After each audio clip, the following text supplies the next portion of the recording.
Hi, I'm Callie from CRK Training. Welcome back to our weekly blog video, and the topic of this week's video is going to be using treats in training. So I know this could be a controversial subject. There are many opinions. I know some trainers that don't like to feed treats at all, ever, and I know other people that use treats all the time in their training. So what treats essentially is a form of positive reinforcement. And I know in my work, I'm always looking for better ways to provide positive reinforcement to the horse. And treats are honestly just one of the ways that we can do that. So for horses, a positive reinforcement can also be essentially this, scratching. It can be praise, it can be feelings of comfort, companionship, and safety for the horse. And what motivates each horse, or what is a more powerful positive reinforcer, is going to be different. It's going to depend kind of on the individual horse. But there are a lot of horses that treats can be useful, and there are situations where treats can be helpful for training. So the times that I tend to use more treats is if I have a horse that I want to get more motivated and more engaged in their training. If they're kind of lackluster and I want to just get them more interested, treats can be a powerful tool to do that. I will also sometimes use it in cases where I want the horse to associate more good things, more positive things with what I'm doing. So think of situations like trailer loading, like clipping, a horse that's scared of fly sprays, a horse that is bad for the farrier as far as in, a fear sense. Treats can be really good to help change that horse's perceptions and change what they associate with whatever you're doing. So that's when I tend to use it. I'll also use it if I don't do much of this, but I do find it fun to do a little bit of trick training with my horse and some liberty work, and there are cases in that I've found treats to be a really helpful tool as well. So what I want to do today is we're going to just do a very simple exercise with rolling that barrel over there. And it's rolling a barrel might not be the most practical thing to do with your horse, but I think it's a really easy thing for me to use to kind of show you how I use treats as a positive reinforcement and how I use it to kind of shape a horse's behavior and how you want the horse to learn how to work for a treat and learn that he has to do something for a treat, instead of just coming over and nosing you. So that's actually, I should touch on that too. A lot of, I think, why treats get such a kind of a bad rap, and honestly why there are still a lot of cases where I'll tell, people that I'm working with to just stop feeding treats entirely, is because a lot of times, when people feed horses food, when they feed them treats, they just kind of come out with a bunch of cookies or a bunch of carrots, and the horse learns that he comes over and noses you and grabs your pockets and that kind of thing, and you give him food as he's doing that. So they learn to be nosy essentially in order to get that food, where we want to teach our horses that they need to actually do something to get the reward that they're looking for. So they see it as, so it becomes actually more of a reward, not just a random handout. Okay, so what we're going to do, we're going to walk over to this barrel here. Come on now. Come on. Come here. Falling asleep. Good girl.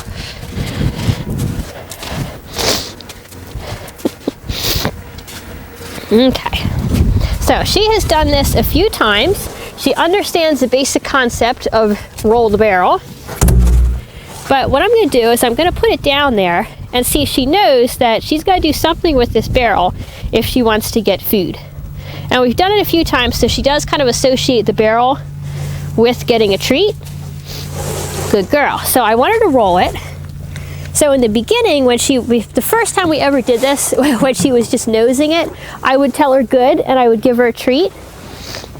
And right now I'm going to be a little bit pickier. Good girl. So I'm going to expect her to do a little bit more in order to get that. Good girl. And that's called shaping behavior. So you ask for a little bit. Good girl. And then you gradually ask for more and more. Good girl. Do it one more time. Good girl. So this next time I might wait even a little bit longer. See if she'll send that thing along a little farther. Good girl. So you'll notice she's not nosing me for the treats. She rolls the barrel, and then she kind of looks at me like, well, was that enough? Am I going to get it now? Do it again. Good girl. Good girl. So if you think about, yeah, here, let's be done. I know, enough barrel rolling. Come here. Now. Good girl. You're being a clown. Come here. Come on. Good girl. So that was, like I said, I know rolling a barrel is not the most practical example, but I hope that kind of showed you how you can teach the horse he's got to do something to get the food reward, and that you kind of shape the behavior by asking for a little bit more before you give that reward. So if you transfer that to, say, a more practical example like trailer loading. So if you ask the horse to go into the trailer, and maybe at first he just goes up and steps on the ramp, and you tell him good boy, and you could give him a treat then. Then the next time you could ask for a little more. So you're going to wait until he steps up into the actual body of the trailer to tell him good and to give him that treat. Or you could even just, sometimes what I'll do with trailer loading, instead of giving treats along the way, I'll just have a little pan of food sitting about halfway up into the trailer. So when the horse finally decides that he's going to go and, you know, step up on there for me, then he gets like that big surprise reward of the food. And as I'm working up to that point, I'm using other forms of positive reinforcement. So I'm using more of just praise and scratching, letting the horse stop and rest. And then when he gets up there, he gets like the big surprise of the food when he actually gets in the trailer. So, like I said, what I want to get through in this video is just that you can use treats. You can use them in a positive way. When I use treats, it's almost always, you know, I almost always am asking the horse to do something, and then I give him the reward. Usually when you run into causing mouthiness issues with feeding treats, it's because you're just kind of giving them as handouts, and the horse isn't having to do anything. He's just getting fed treats, and if anything, he's learning that to get the treats, instead of doing something like that to roll barrel, he's coming over and he's, you know, mouthing on you and nudging on you to get the food. So, can be a powerful tool. It can get horses a lot more motivated, as you kind of even saw there with the barrel, and sometimes with other work that I can do. When you find what motivates your horse, whether it's treats or whether it's playing with you or something else, when you find what motivates your horse, sometimes they will get that look in training like a dog does when you're teaching them a new trick, where they're just like, what do you want me to do? I'm ready to learn.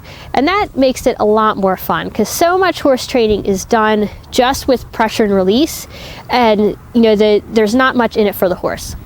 So the good thing about positive reinforcement, and the good thing that you know, treat training can provide using food rewards, is it puts something in it for the horse. It helps motivate the horse to be more engaged in the training process. So I hope you enjoyed this video, and in the comments I would love to hear your opinion on treats. I know opinions are, you know, there's going to be a lot of them on this subject, but go ahead and put them in the comments. I'd love to hear them, and I'll talk to you there.